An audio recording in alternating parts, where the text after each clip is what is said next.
Alright, hey everybody, welcome back to the channel. This is Rob for Smirking Gun Reviews. It's Wednesday, June 27th, so it's Comics Day. Been a busy reading. Got a lot of stuff to talk about today. At first, I want to talk about a couple of things that I recommend for people to read. And that's these X-Men. I've been reading X-Men Legacy. These are the first two volumes, Prodigal and Invasive Exotics. If you like the show Legion, this is basically David Haller's book, how he deals with some crazy stuff. So if you do like the show Legion, this is an incredible book about David Haller, and it expands so much more than what you get in the show. So if you need a Legion fix, this is highly recommended. So that's just a little couple of graphic novels you can get. They're not that expensive either. Before we get started, these are some variants that you can pick up that I highly recommend. Some of them, I had Amazing Spider-Man 801 connecting variant, but you'd have to get like 797, 798, 799, 800, and 801 to get the whole set. But I wasn't going to bust all those out. So these are some cool variants that I recommend that you get for collectors and stuff. This is the Avengers number 3, dropping stuff. The Arthur Adams variant. Art Adams is a very famous artist, and this is just a really cool limited variant. I don't think there's that many of these rolling around. Next is the Captain America variant from last week, 704. This is the connecting variant. There are like 3 or 4 other ones of these, but this is the final Captain America before they did the reboot.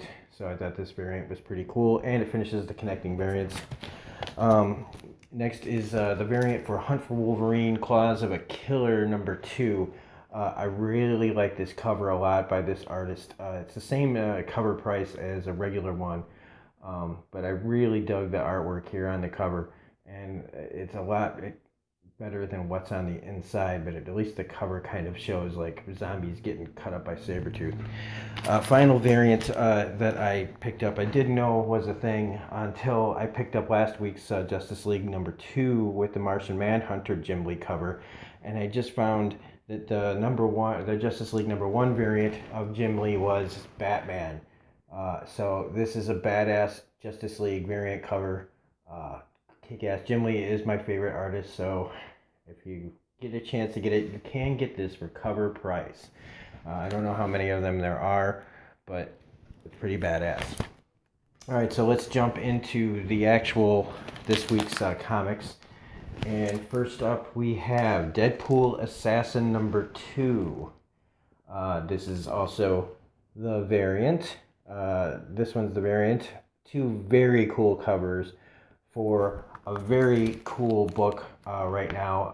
I'm digging this a lot. It is hardcore violent. This story has to do with the League of...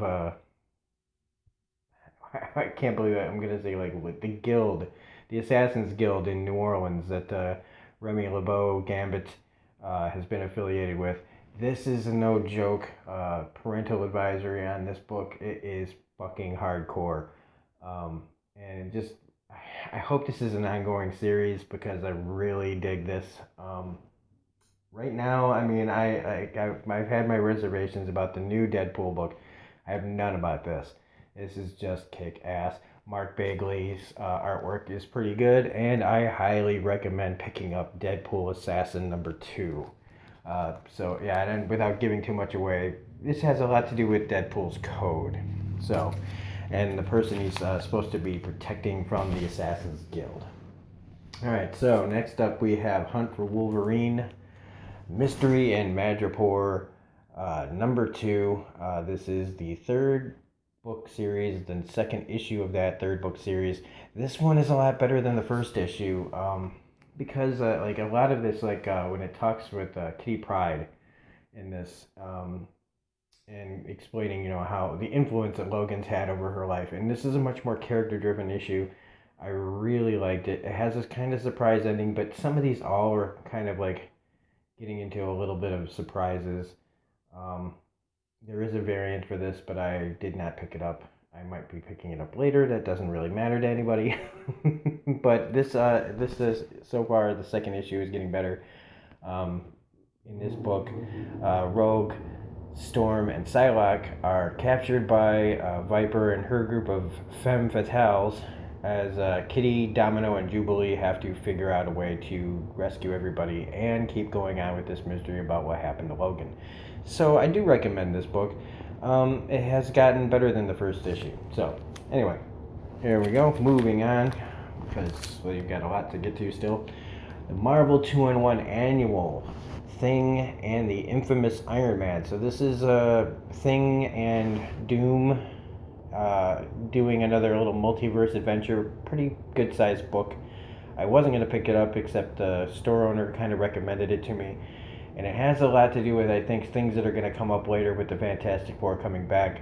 The Council of Reeds is back. And a lot to do with Doom. A lot of backstory and a lot of his motivations and kind of tragically Doom's you don't really feel sorry for this guy, but you kind of I don't know, there's so many different iterations of these characters that you do kind of hope that this guy can find his way, but eventually I don't know. But there is a philosophical thing in here about Doom's fight with the Fantastic Four and why the purpose of it, and if we weren't having this fight, if we didn't exist, would you still be, wanting to be a bad person? So this is pretty good. If you like this story, I think this is pending. It's a pretty good book series, and I wish I had picked up all of them. So I'm gonna try to find the rest of them online. But yeah, so far so good on this. Up next though is Marvel 2-in-1 number 7, The Thing and Human Torch. That last one came out last week, and I didn't pick it up till this week, so this one comes out. More of the same continuation of that same story. So we have, now that it's been announced that Fantastic Four is coming back, this story has a little less of, where it's headed now. So, but it doesn't change the fact that there's some pretty cool twists and turns still in this book. The art is really good. The writing is pretty good. Like I said, I've never been the biggest fan of the Fantastic Four, but the direction they're going in is making me way more curious about picking up that book. I probably will, and at least to see where it's going. But this is another good continuation of that storyline of them looking for the Richards. And that's about it. I don't want to really spoil anything. Yeah, let's move on to Moon Knight, number 196. Another fantastic issue from a book that I really hope more people are reading. Moon Knight 196 has Mark Spector as Moon Knight and all his other personalities inside this thing called the Collective that is having an identity crisis of its own. And in this thing, the Collective, every mind that it has builds on its universe, so it's just like this huge thing, but it also has its own problems. And so the Moon Knight Mark finds out that there's like an army of Moon Knights, and any of the Moon Knights that he's ever imagined are there to help with him, and they help fight the Collective's mental problems, whether it is false male masculinity or hatred, the embodiment of hatred. There's all these little just funny little things that they fight that are mental issues of people's, and it's not taking it lightly, even though it's still funny. And again, this book just kicks so much ass, man. I love it, and the artwork is still really good, and it's got a good sense of humor, but I'm just sitting there reading it and just with a smile on my face. But it's not handling mental illness, lightly. It's just really cool and smart, and I really hope they do make this show, but I hope if they do it, they gotta do it right, and this is such a good book. Please start reading Moon Knight if you don't already. So, anyway, next up is another book that I wasn't sure about this one.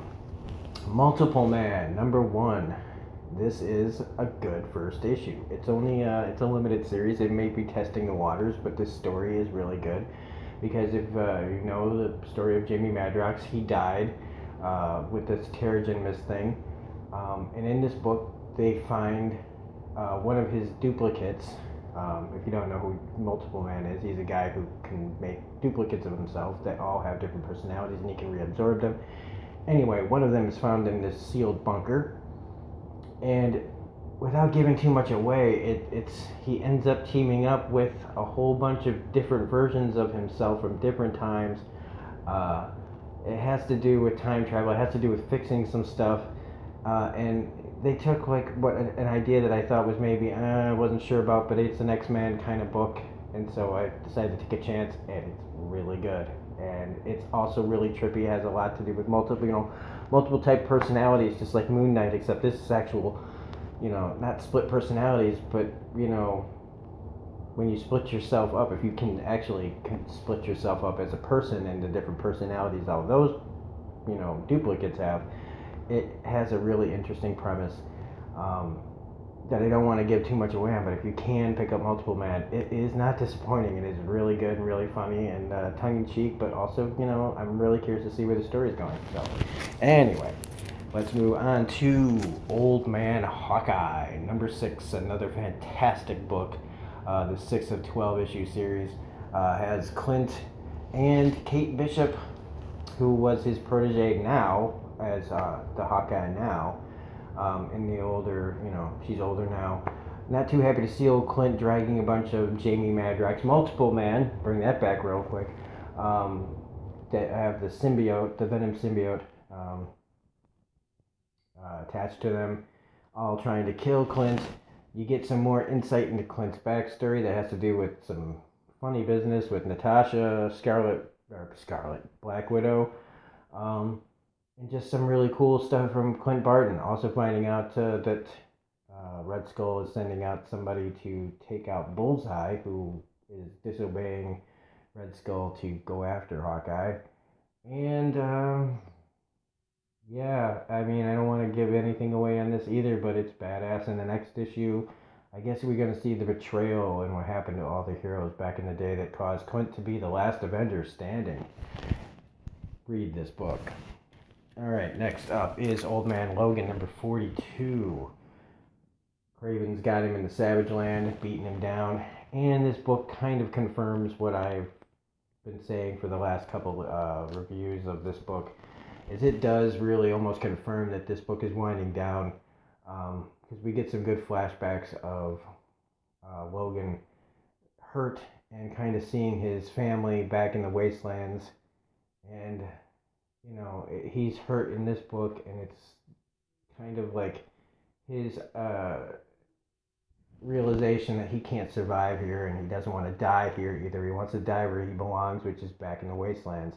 So getting back there, I believe, will probably be the end of this book, because we are on issue 42, which would mean like there's only 8 issues to 50, so 50 would be a nice little way to send off Old Man Logan, especially with all the returning Wolverine stuff.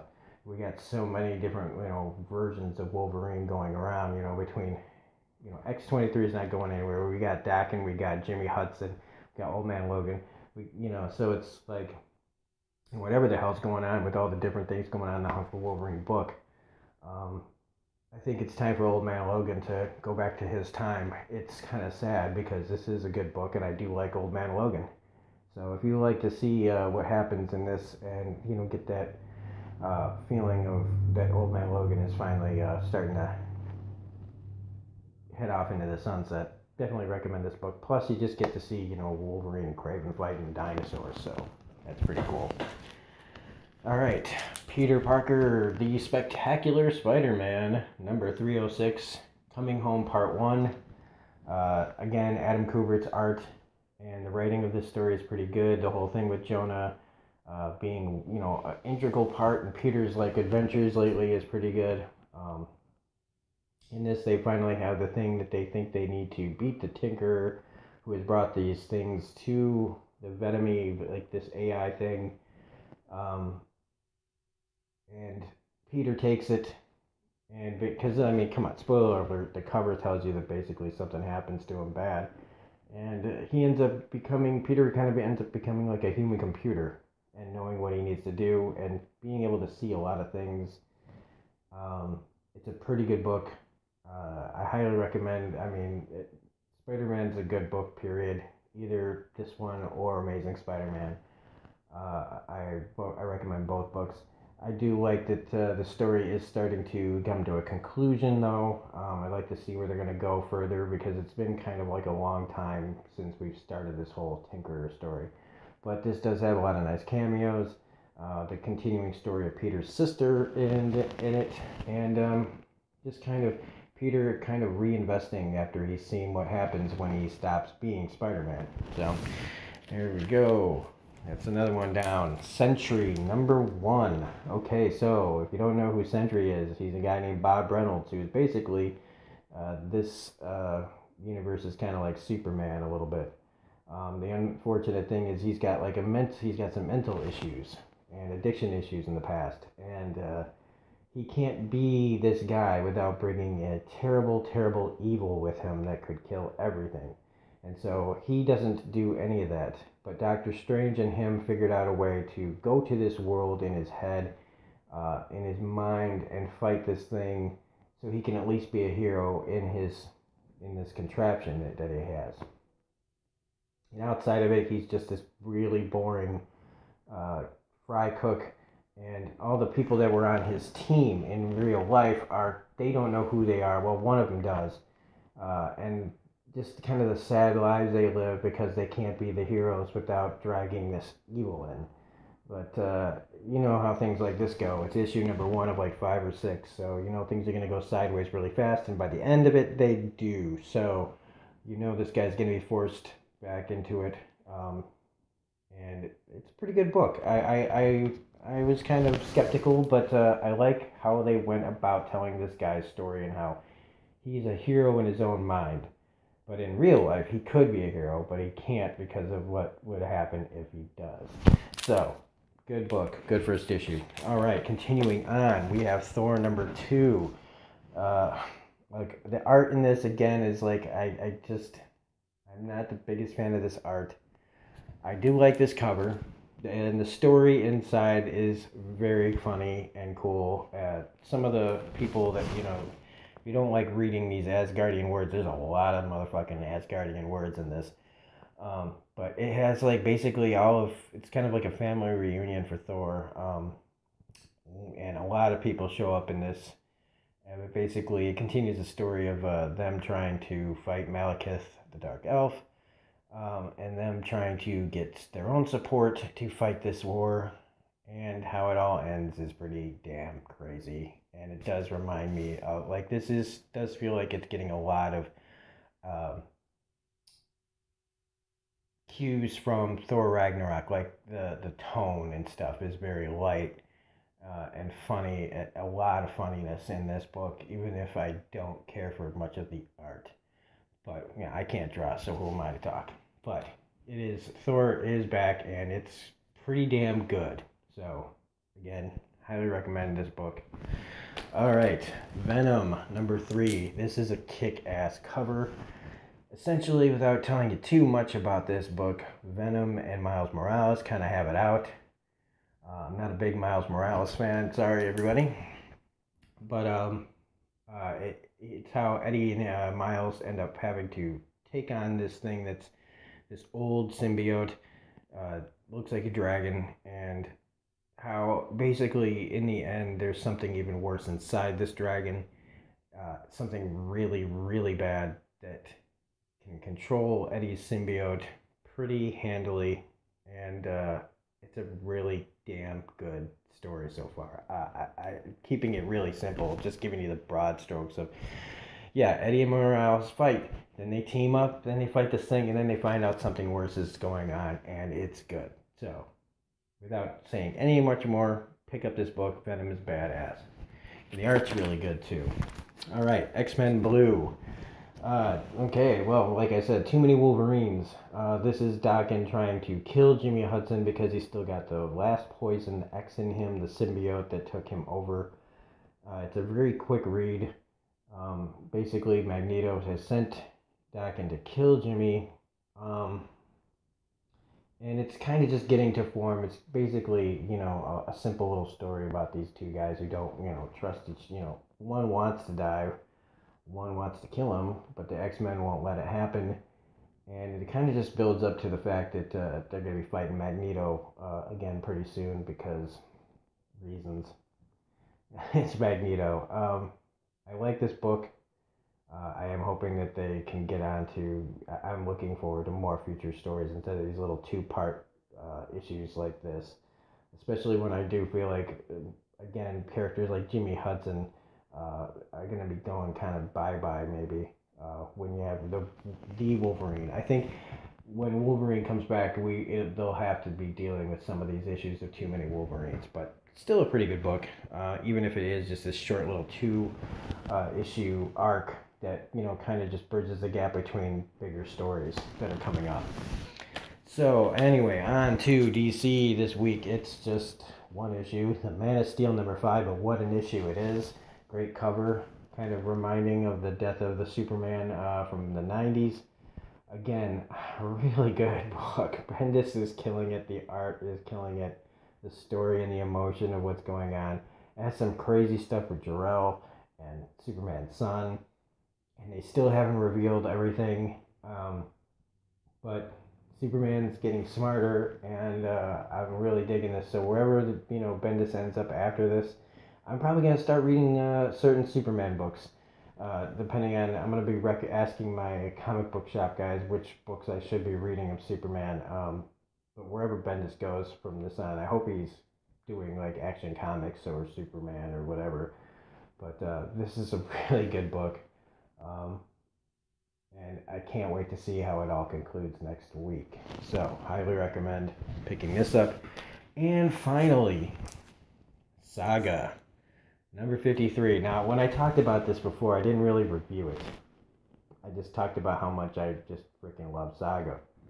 Well, if you do read Saga and you want to know how good this is, or if you don't know what Saga is, read Saga, you dumb bastards, because this is one of the best books I've ever read. But in this, a whole bunch of shit. Like I said in my other reviews, shit can go sideways in this book so fast, and so much can happen and turn on a dime, and it does in this book. This issue, the last page made me go, holy shit. A whole bunch of things are getting brought to a head in this book, and I can't believe it. Again, this thing fools me. So, Saga. So that's it for this week. That was a lot. We are at like 23 minutes. So I just want to say, if you like this video, hit like. If you want to subscribe, share, comment, tell me what I should be reading, what do you read, all that other jazz. So anyway, again, thanks for all the support from everybody. I even though only a few people watch the comic reviews, I love you guys, man. So thanks a lot, and we will see you on the next video. Bye. Keep reading.